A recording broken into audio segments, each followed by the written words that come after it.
All right.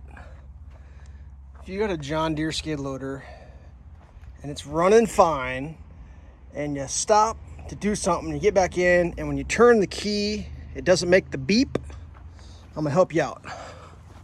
Excuse me. Underneath this armrest here, right there, first fuse, 15 amps. Let's see if I can get this thing in here. Starter fuse, you can see there's a key, bucket, AC, lights, whatever. And we'll go through. That's the quick answer if you're on this video. So this is what I experienced the other day. I would sit, my gauges would sweep.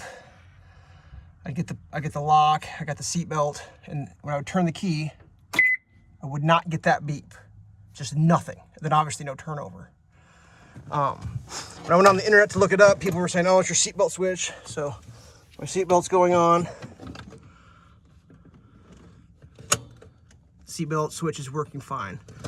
So that's what's going on here. I mean, I'll try to get to the point right away, but that's what was going on with me. And I don't know why, it was just that 15 amp fuse pop on the starter.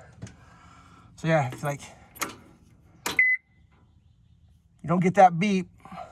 All the rest of this is working. It's your starter.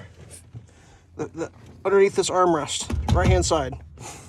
Hopefully that helps some of you, because God, it took me a minute to figure that out. I mean, I still put all the screws back in.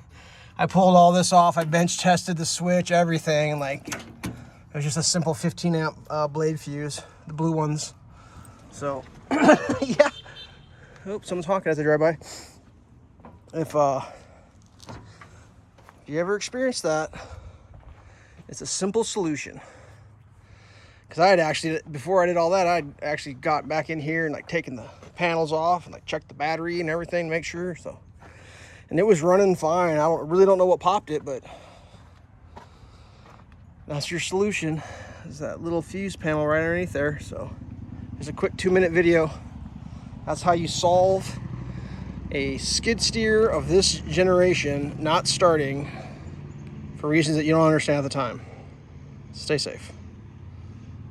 Oh yeah, one more thing. Subscribe to this if this helped. Subscribe to my channel if this helped. Thanks.